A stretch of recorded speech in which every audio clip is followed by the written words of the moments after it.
Okay, so welcome everyone to this our lecture, or we can call it as a workshop. And thanks to Paul for introducing me. So I'm lecturing in education, and my research has been on higher education compared to international education, and I used a mixed methods in my research. So for the quantitative part, I use a few softwares. R is one of them. So over the years, through the research and teaching, I've learned R and have taught courses in using R. Actually, I have transitioned from SPSS, Stata, HLM, then to R. So I will explain why I'm transitioning to R is because when I learned the statistics courses and we started using SPSS in the lab at the university. And then later, some professors, they are using Stata in their research. They are teaching us using Stata. Actually, the calculation or analysis is the same thing, but it's using different softwares. Then starting in 2020, we know that the COVID-19 pandemic happens. We could not go into the lab. So at that time, I was teaching an intro course of statistics. So we tried to figure out how we could to learn a software and also use in the classroom, because the course is turned online. So we choose to use R because R is free for everybody to download and use on their own computer, as we have no access to the university lab. So that's the time when I learned R and also apply into my teaching. So I'm teaching while I'm learning myself. So a lot of learning process has been independent learning. There's a good chunk of it being troubleshooting errors and why some code doesn't working. And I'm also still learning a lot now. And I think I could combine those experiences and also some materials to show to people who may be beginners to R. So for this lecture, there's no prerequisite in using R or any quantitative method training. And I assume no previous programming experiences. So we are all beginners, and I will introduce from the beginning. So here is the roadmap we are going to follow today. So first, we will gain some familiarity with R and RStudio, the software. And then I will talk about installing the packages, the basic logic behind the R language, and the type of data formats. And then we will jump into the demonstration. So you will see me observing me how to import data and doing variable manipulation and data cleaning. So we will end with some basic functions for analyzing descriptives and some data visualization. So as I believe in learning by doing, so first I will take like 20 minutes, maybe 15 to 20 minutes to do the introduction. And then I will do a demonstration. So you will watch me doing how use the software step by step. And then in the end, I designed some RStudio activities that you can take home for practice. Maybe also during the Q&A session, you could download and to try to play with it for a while. I have sent the link to today's slides and material in the link in the chat, so you can. I'm sending it again, so you can find it from there. But now I'm just doing the introduction, and later you could log on to this file folder to download the files that you are using for practice. So what is R? R has been increasingly used in social science research and data management, data visualization, and statistical modeling. So one of the benefits of R is that it's open source. It means it's a free software to use, maintains much of the functionality of statistical softwares. If some of you have been taking quantitative courses, you know the like Stata, SPSS, SAS, and other softwares. However, R is both a statistical computing language and also a software environment that many students may, in the beginning, feel unfamiliar with. So there is a steep learning curve here that can result in spending hours in fixing the codes and moving on to nowhere. Actually, that could be just minutes.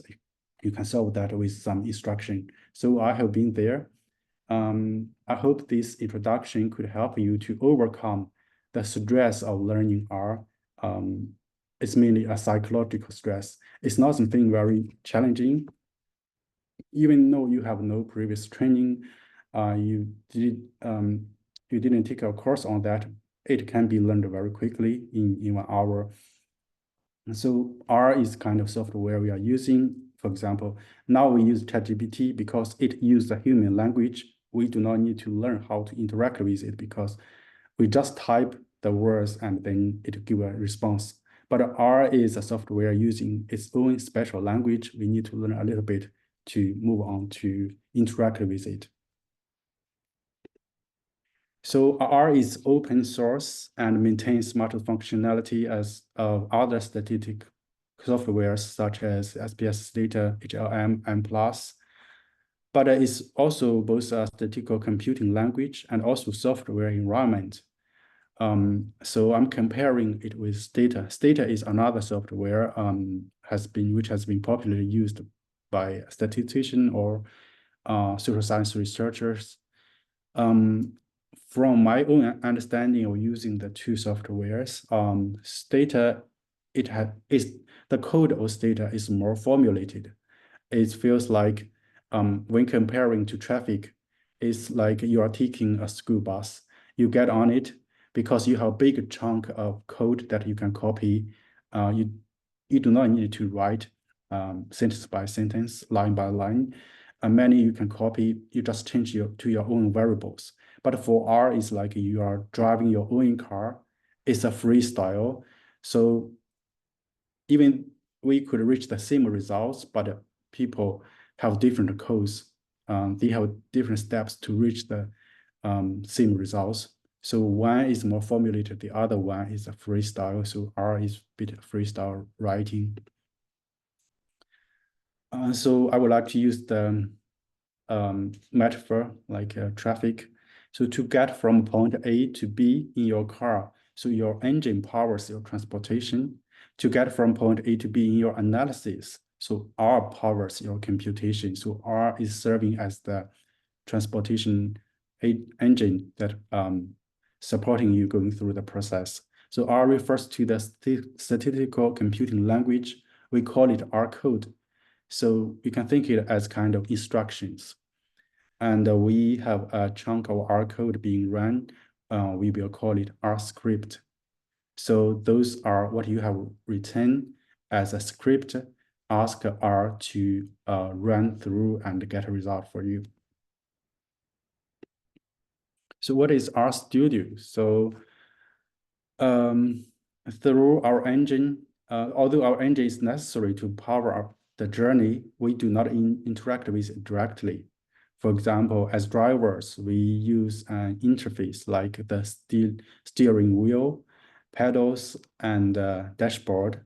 So when using R Studio is the interface we are using. R is a software, but R Studio is the interface of the software. So it's more intuitive for you to work on the interface, like a panel controlling the engine. So R and R Studio are paired to work together. And then what is R Studio Cloud? So today, many things, software or things moved online. So with R Studio Cloud, you don't have to download into your own computer. You work online, and you can also work collaboratively from multiple devices, and other users can also log into your account to look at or help you to fix a problem. However, R Studio, when using it can be slow if there are too many users at the same time.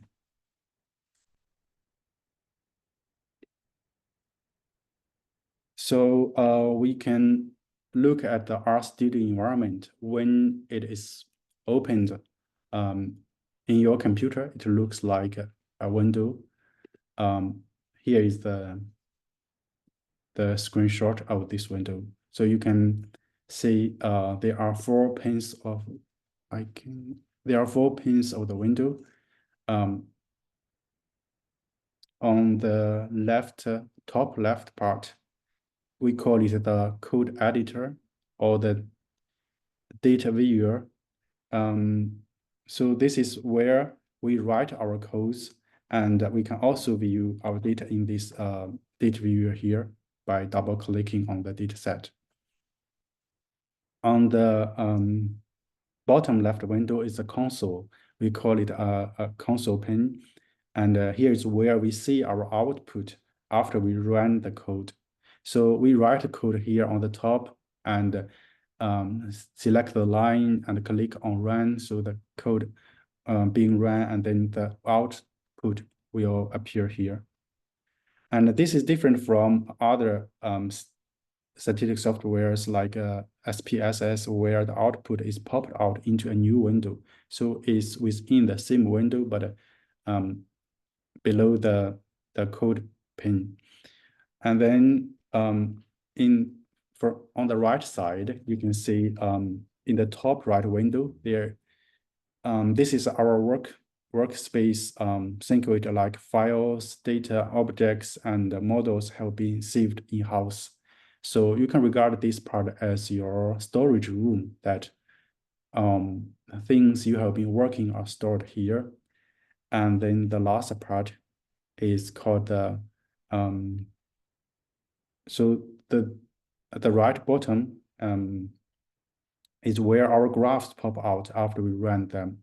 So there are graphs, and there's also a help function here and help guides. So there are 4 areas. The main part on the left is the part you write in your code editor, and then the R console, and on the right part is the workspace, and the graphs and files will be popping out here.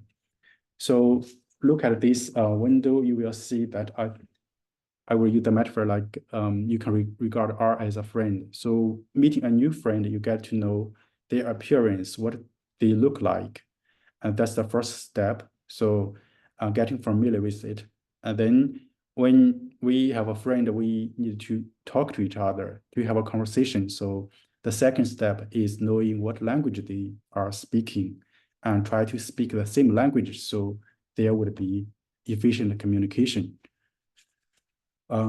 So we are learning before we are learning the R language, I think I want to introduce R packages. So packages in R provide collections of functions and data set.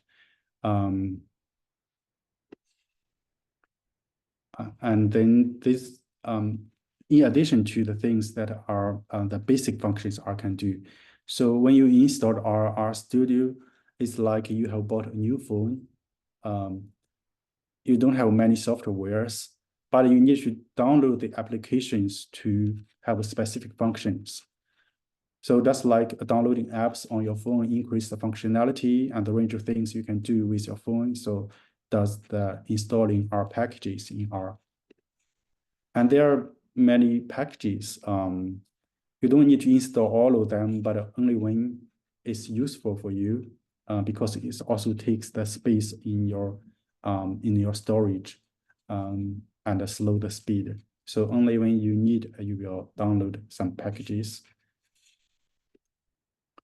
We also like compare it to library.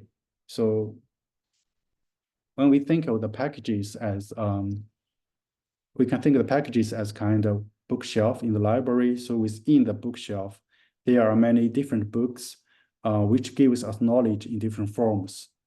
So in RStudio, the package are like a bookshelf, and our specific functions within each package is like a book on the shelf. So to let RStudio know we want a specific function, we need to start the R script with the word library. So I think that's why the R code, we use the word library. Library means we want to open this package to use these functions. We write a word library, and then within the brackets, you will write the package name.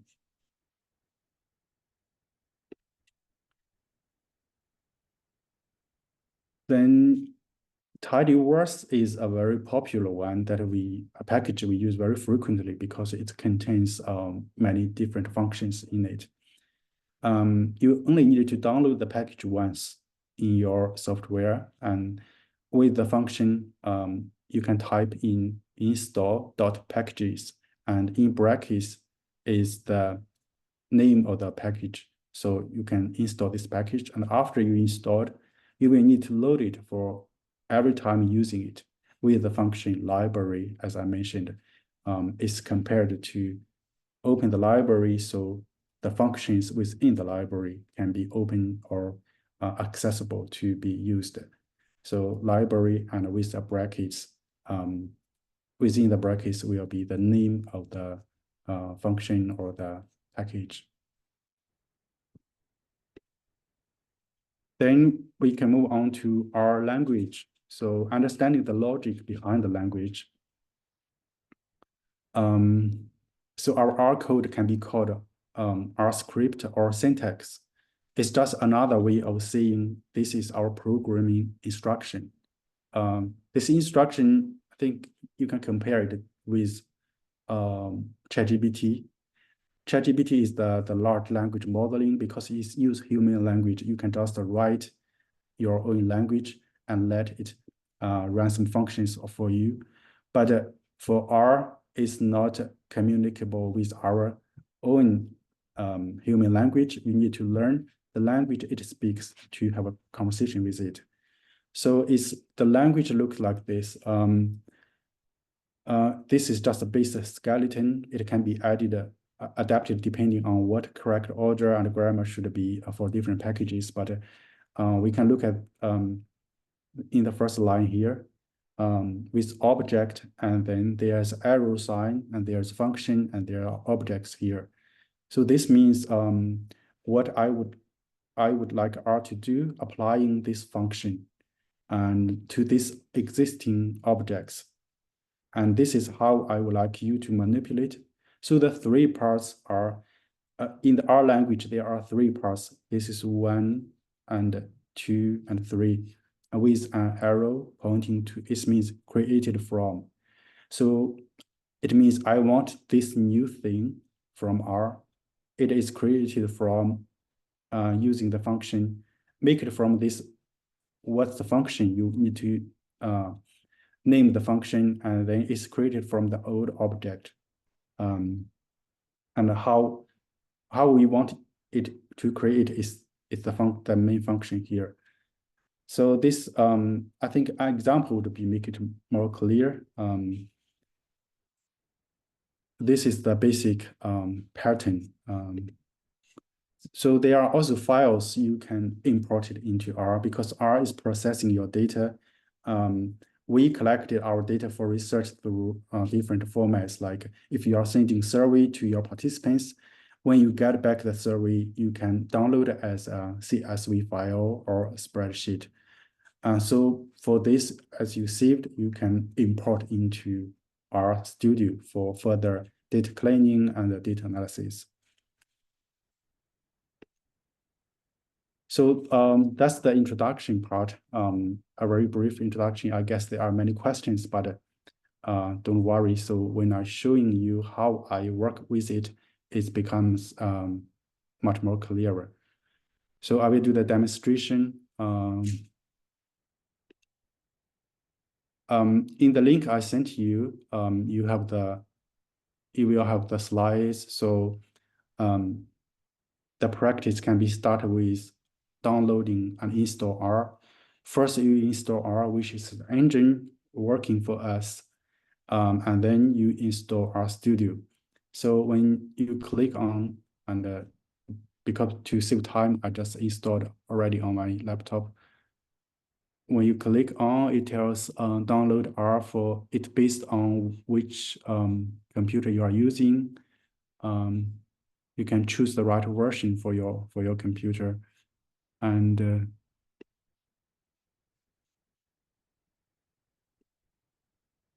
when you are clicking on for RStudio,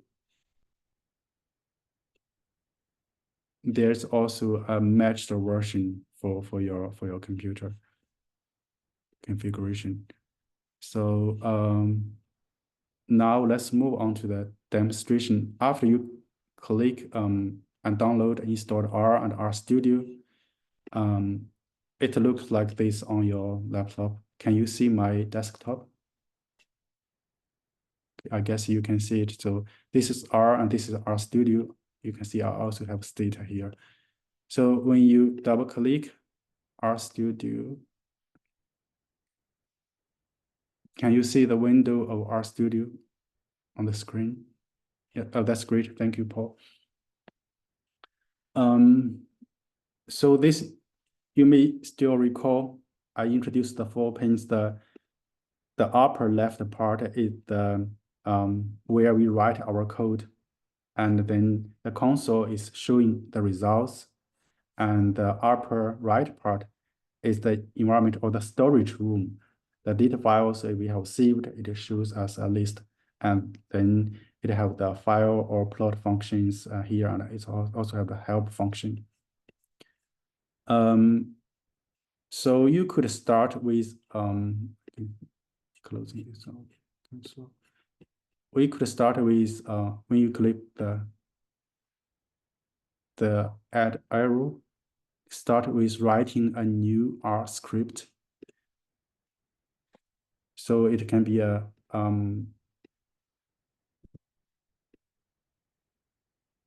when you put a pound sign, so it tends to gray. It means you are writing some notes for yourself.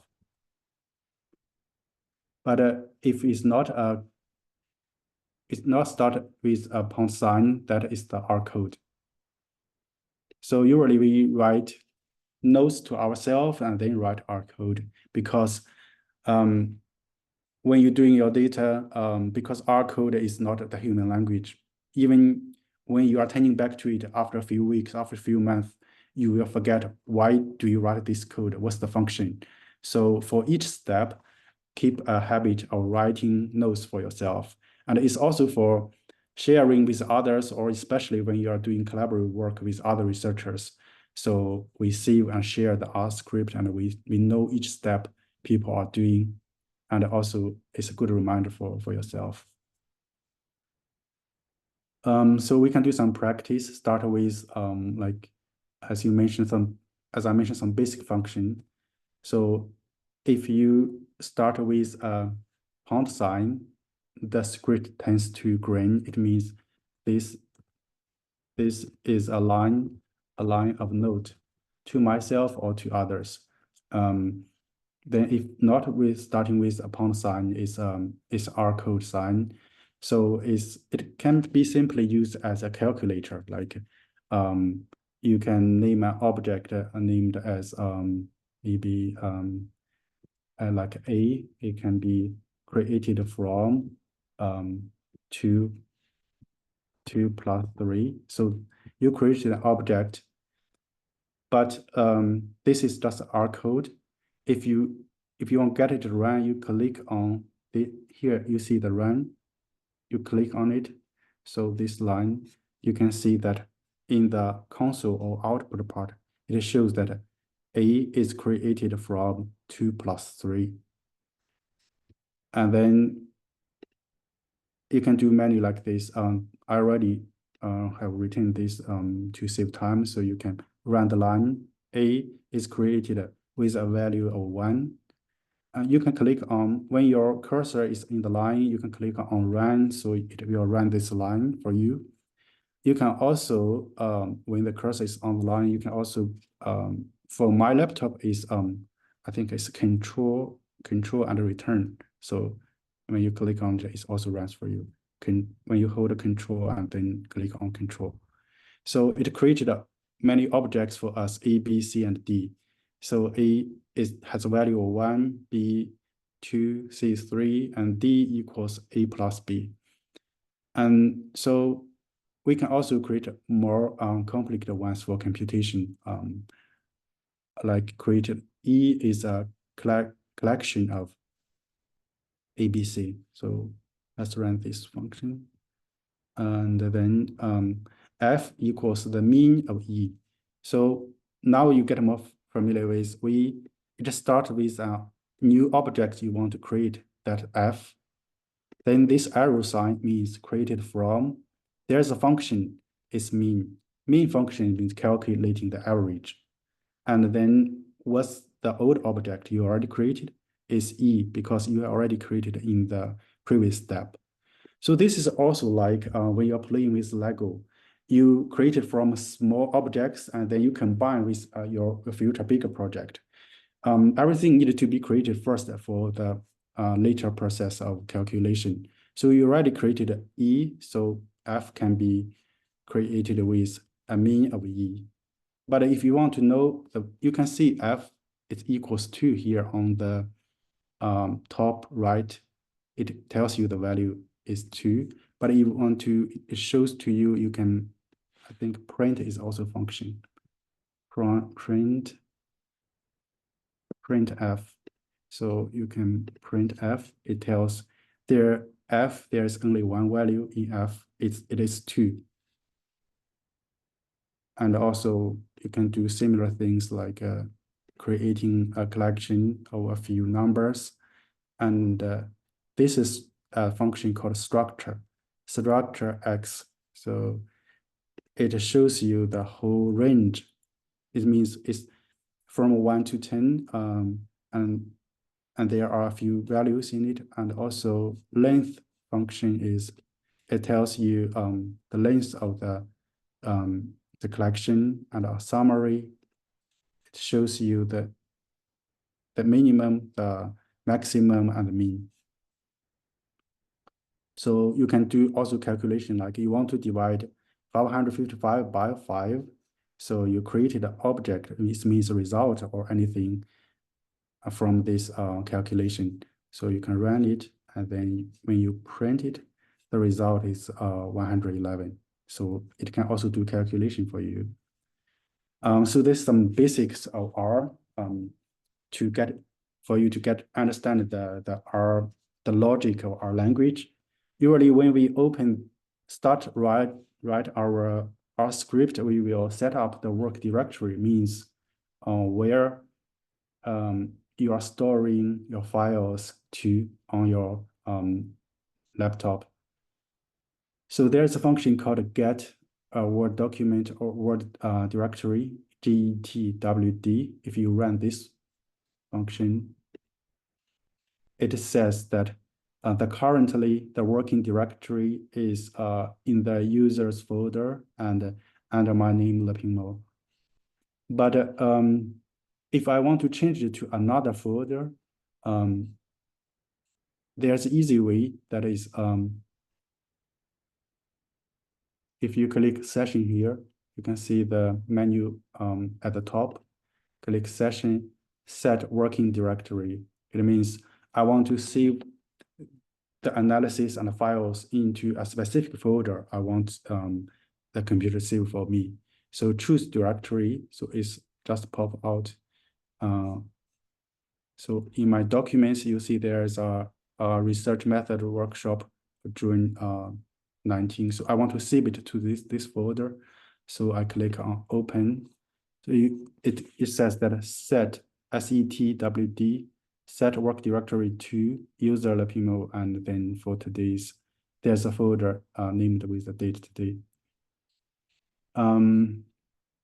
This is very direct and intuitive when you click on session, set working directory, and then choose a folder. This can also be done by, if you write the code like set wd and then provide the full length of this root. But usually I recommend that it's more intuitive when you just do a click rather than writing the full length of where the folders after this folder.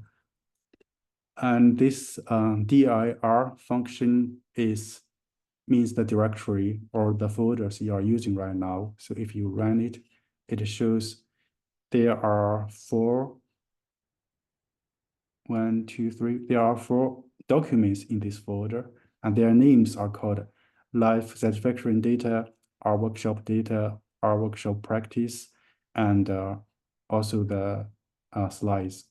So you can see, actually, when you see my documents here, there are four documents in this folder. So when you ask R to run this directory function, it tells you what's inside in this folder. Then you can also use, then we want to open, there's also a R script file. We want to open that file, so you can use R read.csv if it's a CSV file. So there is a file here, it's called R workshop data. So you write it as R read.csv and with the name. Then when we write a name for some documents or for some packages, we use the quotation marks around them to make it specific as a name.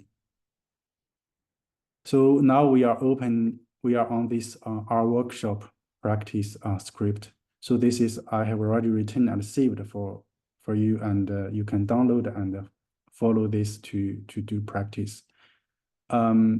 For my own learning process, usually I use it like copy from others' code. You can copy others' code, just change to your own function or your own file name. So this is you have just read me open the data, but I want to create a new data set by importing or using this data set. It means I write the name as my data. This is the new one created from read.csv. And this, so when you click on, you can see there is a my data is created. There are 44 observations and 6 variables. You can also double click here. So it shows this is more intuitive, like Excel spreadsheet. You can see the columns are the variables. It includes the participants' income, education, nationality, age. So here, close it. Then we can do some practice on using this data. For example, we want to look at how many variables in this data. So there's a function called head. You just write head, and then within the brackets is the data file name. So if you can click on it, it shows the output. It shows the first few lines of the part and the observations and also the variable names. Also, structure is similar function. str is means structure, and then within the brackets is my data. It shows in another format that the variable names are in columns while each one is in a line. So if you want to do some specific analysis or manipulation, we need to install packages as I introduced. So install.packages is a function. And then within the brackets is the package name. And the library function, as I mentioned, is to open it, like turn on a light. When you install it, it's already part of your RStudio. But when you want to use that function, you need to library it each time. For example, we can install those, for example, here, tidyverse. It takes time for you to install, and sometimes there are some red lines pop out. It's some like warning messages, but don't feel freaked out by that. It's just some message. And install the reshape and also psych. For example, ggplot. ggplot it contains much of the function for making graphs. So already installed. And then after installed, we need to open them because we are currently using. So the library function is opened and the reship the library psych library ggplot. There are some warning messages that maybe this version is an older version or something. So now let's practice with this data set is called when you create a new variable, because now our data set is called my data set, and there are variables here within it. We can create a new variable. As you remember, in the 3 section of the language, that's starting with creating something new. So it's called my data, and then it's within my data. Then with a dollar sign between the name of the data and the name of variable. So I want to create a gender variable. It's created from the older one, my data, and there's already a sex variable. So actually I create a new variable from the old one. If you run it, it means there is, you can double click to see, there is gender variable created. And you can also rename the variable. So working on my data and created from the function rename, and so you choose the old one, gender, to maybe change a letter to the bigger or capitalized gender. So you can double click and see here, it's changed to gender, just change the name of variable. I will skip this line. Factor, it means if there is a categorical variable, if you marked, for example, here gender, if in your data set, it's entered as male, female, if you run this factor function, you want to factor this variable, it will turn it to 1, 0, and 1 to the numerical one for computation. Then subsetting, for example, if I want to, I choose this one to run my data and age variable. So it tells you the age, all the values in the age variable. So people's age are ranging from like 20 something to 40 something. Then I want to divide data set. I want to choose people, their age are under 30. So I create a new data set. It's called a new data. And created from my data is the old one. Then with it created from the old one, it means my data, and with a variable age, the values are bigger than 30. So if I run this one, you can see there's a new data set pop out here, but it has less observations because it selected only those younger than 30. You double click, you see that it also has a age function, but it's older than 30 actually. Is here it's bigger than 30. So, and then we can also do some descriptives, like the mean, the maximum, minimum, or average. For example, we can summary a data set. Summary is a function. So you write the name of data set here, summary my data. So the output are showing up here. It has the variables income, education, nationality, and also shows the minimum, and the range, mean and median.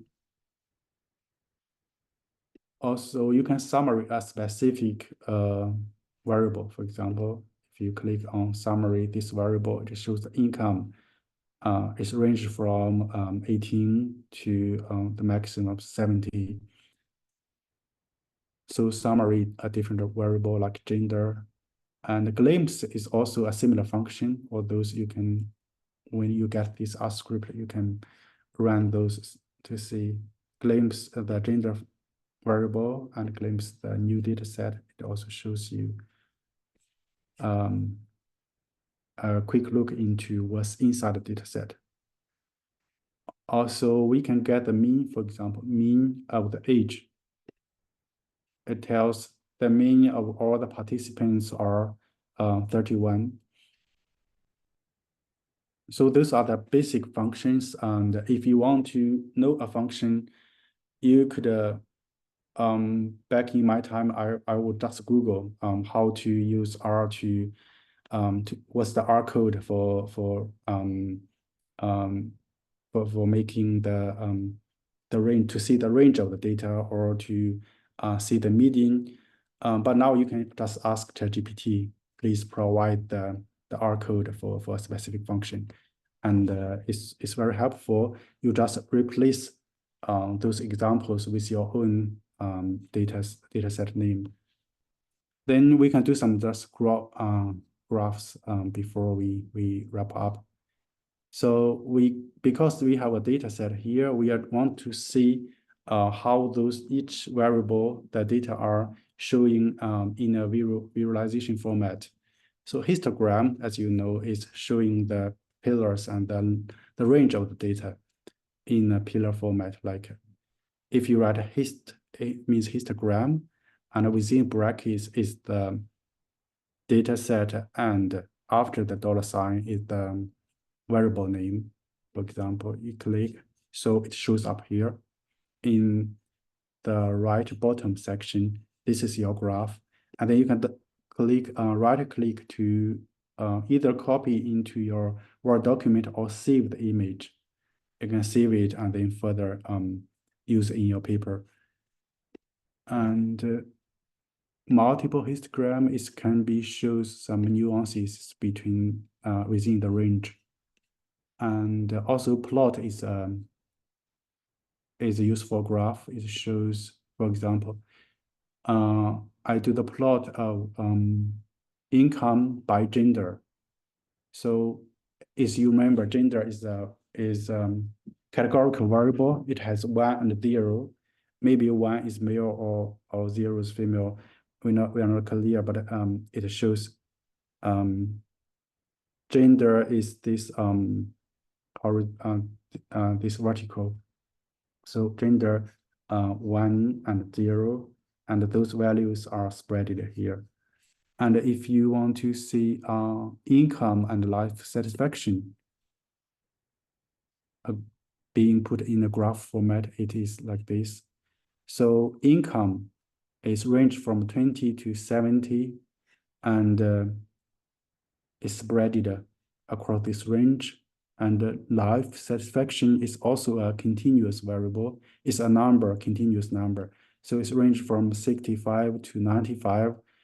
So those are spread like this. You can see this is more intuitive to see how the income and the satisfaction rate are related or might not related. And a box plot is also useful. No, so Leping, I'm just conscious of time now. It's almost 10 to the hour, and it's getting more interesting as you go along because it's so rich, isn't it? There's so much. Yeah, just 2 lines here. Just 2 lines. I'm ending this demonstration. Okay, I'll let you finish that. Then the box plot is also box plot for the data. Shows the range of the data, usually with the median in the middle, and then the first second quartile you can see. So when you play with your own data, you just copy this function box plot or histogram, and then put your own data's variables name and data's name inside. So this is what I prepared, and from the folder you can download everything and then follow this procedure to do some practices. Also in this, let's see. Yeah, so we are just, the last part is the practice. So you can prepare or analyzing your own data. This is the link to the folder. You can download everything from there. just get your hands dirty with the playing with your own data. And there is a practice with life satisfaction data. This is the exercise. I have written some steps for you to follow, and you can download this CSV file as I told you how to import it into the RStudio. So when you click here, it directs you to the folder. And practice, I have written some instructions that you can do the practice, download R and then follow this import and have some look at the specific variables. This is something for you to play with after this lecture. I think that's everything I get. I guess there are questions, yes.